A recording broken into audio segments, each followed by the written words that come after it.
Hello, my lovelies. This is going to be your weekly shadow work. We're going to start with conversations with your inner self. So identifying triggers that might be keeping you stuck, and then how to integrate and find the balance and grow. All right. What do we need to know from our shadow side? What are some things that we need to identify that are hidden? And if these cards resonate for you, sit with them and have the conversation with yourself. Traits. What traits do you dislike the most about yourself? Inner teen. Who were your favorite teachers and why? Self-pressure. When are you the hardest on yourself? Life decisions. How has your shadow self influenced your life decisions? Childhood activities. What activities did you enjoy as a child, and what does this reveal about your inner child? Anxiety. How do you cope with anxiety? All of these are always such good questions. I love this deck. All right, let's see how we find the balance. What do we need to know to integrate?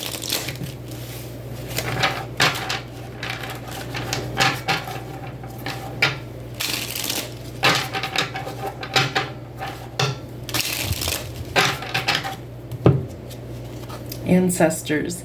Think about your ancestors. What questions do you have for them? Playfulness.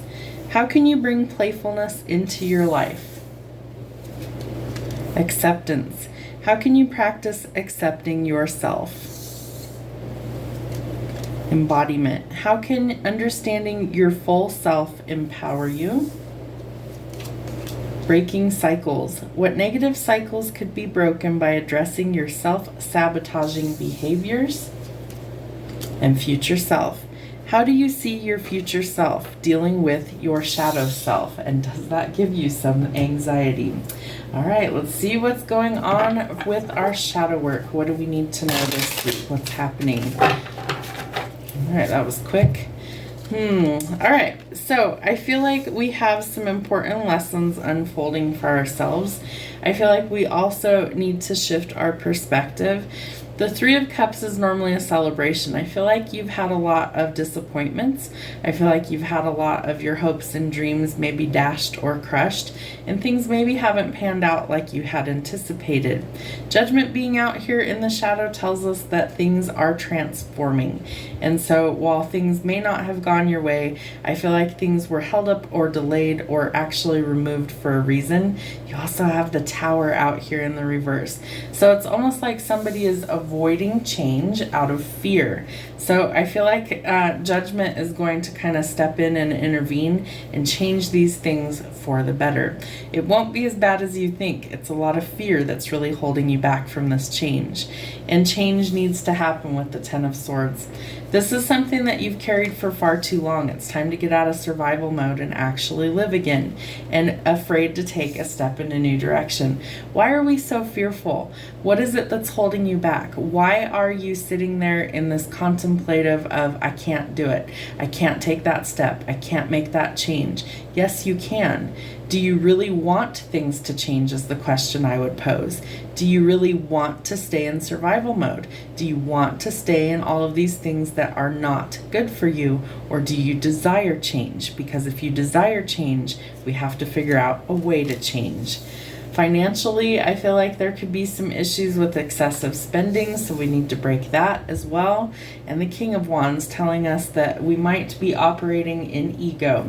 Be very cautious with that. When we're operating in ego, it can cause us to have a fall from grace. How do we integrate? How do we find the balance this week? What do we need to know? All right, so justice being out here tells us that we could be dealing with courts, contracts, legal issues, and being resolved in a positive way. The Nine of Swords tells us that we have some very high walls right now. Our guard is super high because we've been disappointed, because there's been lots of negative things that have happened. So that causes us to act maybe a little out of character, a little prickly. Maybe we're unsure of ourselves, doubting ourselves, things like that. This person that's coming in could be kind of a player, somebody who really is the non-committal type, and I feel like that's not what you're looking for. So be willing to change. Say no if it's not what you want. Trust your intuition. The High Priestess is about hidden wisdom and knowledge. Tap into that. It is free for you to connect to spirit in order to gain some wisdom and insight. It is free for you to trust your instincts and your intuition. So always do that. And if you don't, you need to ask yourself why. And that key will unlock this wisdom and knowledge. So I feel like the key is you making that connection. You might also be seeing feathers in your path as a symbol that angels surround you and are there for your assistance. The truth or the clarity is coming, but you have to be willing to take a step in a new direction. I feel like you need to also be cautious of the next step that you take, especially with the Fool. The caution is always look before you leap, but you're going to get the truth or the clarity in order to transform the energy. And the Seven of Coins. So things are improving, but things are slow and frustrating at the moment, especially where work and money are concerned. I feel like you're putting forth all this effort but seeing little results. That is going to change, but it may still take more time. Remember that Pentacles move the slowest. It can literally take years. Does look like we have a new love opportunity coming in, potentially two. They're both Knight energies, so while the Knight of Cups would be better than the Knight of Wands, I would say the Knight of Cups is lacking courage and confidence, where I would say the Knight of Wands is operating kind of in ego, and so they're not really committal. This one wants a commitment but is lacking courage, so choose wisely. Another Knight. So this one is gathering his confidence in order to come forward and make a move and communicate. I feel like you might have a lot of things on your plate right now, and the Wheel of Fortune is telling us that things are transforming for the better, that things are taking a turn for the better. Remember that that's the Wheel of Destiny and Karma, so things are spinning in your favor, bringing in some abundance. I feel like positive changes are coming if you don't hesitate and you actually make the change.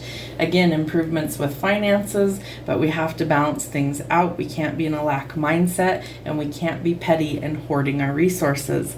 The Hierophant. Again, higher learning, I feel like, is something that we need to connect to source energy. The Hierophant's also a card of spiritual ascension as well as marriage and commitment, so those might be things that you're thinking about. And you do have a wish fulfillment that's coming in. So the Star tells us that things are changing, that the divine has heard our pleas, our prayers, our affirmations, manifestations, wishes, and that they will answer in divine timing. So you could also potentially be in the spotlight for some reason or another and be a star, but we have to be willing to take that first step. So look before you leap. See what you're getting yourself involved with or who you're getting involved with, and make good choices. Anything else that's hidden? All right, so the Eight of Coins.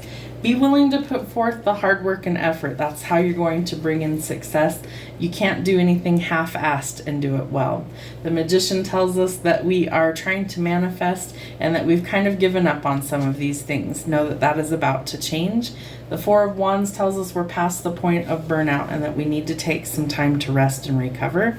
We also need to operate in our strong instincts here. The Queen of Cups is normally very nurturing, but in the shadow side, she can lash out, she can be aggressive, she can be the polar opposite of nurturing and loving. She can be kind of narcissistic. So really be careful of the company you keep, and if it's you that's in that energy, you need to start by giving yourself self-love and self-care and heal those things that are broken. The Six of Wands in the shadow tells us that we could have a fall from grace. We have to listen to source energy in order to make good choices. And the, let's see, 1, 2, 3, the Nine of Wands. I can't read Roman numerals for whatever reason. Nine of Wands, there we go. Okay, so I feel like your guard is super high, but you're learning to let that down slowly. You also have the Nine of Wands over here, I believe, as well. One of these, I swear you did. Anyways, the Nine of Wands is telling us that we need to be cautious, that we're not living in survival mode, that we've been hurt, we've been through the ringer, but not everybody is the same as the people who have hurt us or taken things for granted. So I feel like we need to be careful. Whoops, wrong deck, that's okay. The King of Wands. So I feel like the King of Wands could help you. This could also be somebody new that's maybe coming into your life that's going to help you be successful in career. Again, this person could be in the limelight. The King of Wands is very passionate energy, lots of fiery, passionate, could be some aggression sometimes. Sometimes they're kind of prone to anger. Usually the kings are pretty well balanced as long as they're in the upright and in the light side of this deck. It's when they're in the shadow that we want to be careful. So I feel like this King of Wands could be somebody that actually helps you to achieve your goals. Again, are you listening to your intuition or are you ignoring the signs? She has the key in this side. She has the key there. The other side, she had the lock. So the key unlocks the wisdom. Are you listening to your intuition? Are you paying attention to the signs? Are you connecting to source energy to work through healing? Are you manifesting without clear intentions? Are you hesitating to take a step in a new direction? All of these things are food for thought for the week. Have a great week, my lovelies. We'll see you soon.